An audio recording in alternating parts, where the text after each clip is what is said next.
Bonjour mes chers élèves. Aujourd'hui, nous allons apprendre à utiliser le dictionnaire.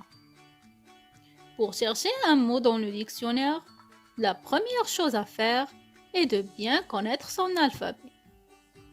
Facile, me dirais-tu. Mais sais-tu réciter à partir de n'importe quelle lettre? C'est ce que je te demande de savoir faire. À partir du, par exemple, tu sais faire? Je te laisse essayer.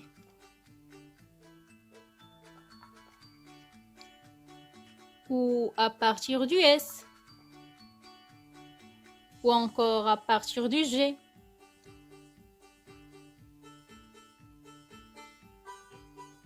Nous allons maintenant chercher un mot dans le dictionnaire.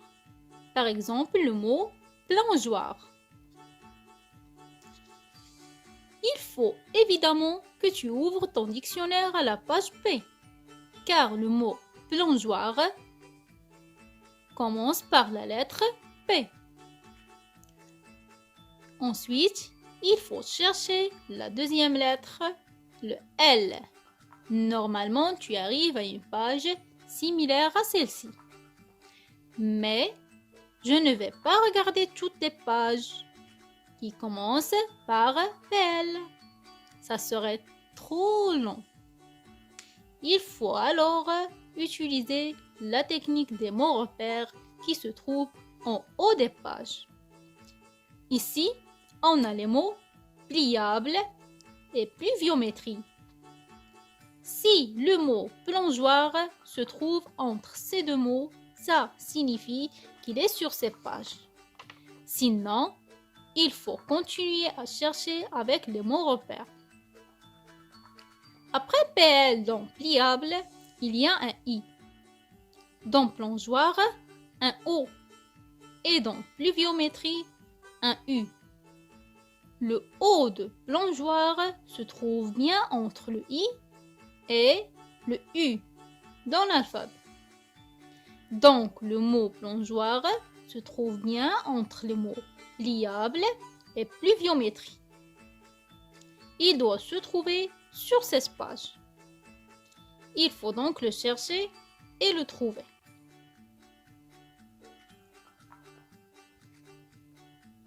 Généralement, lorsque tu ne comprends pas un mot, il faut que tu le cherches dans le dictionnaire. Prenons par exemple les oiseaux déployaient leurs ailes avant de s'envoler. Déployer, mais qu'est-ce que ça veut dire déployer?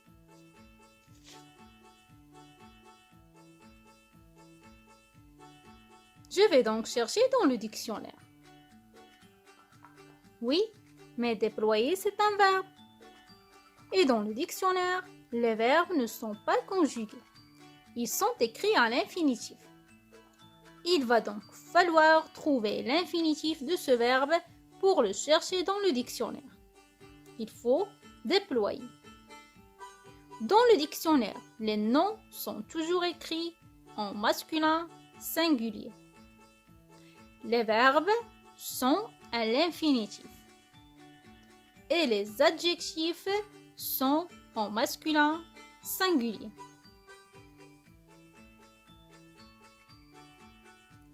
On va maintenant se pencher plus précisément sur un article du dictionnaire. Regardons ensemble celui-ci.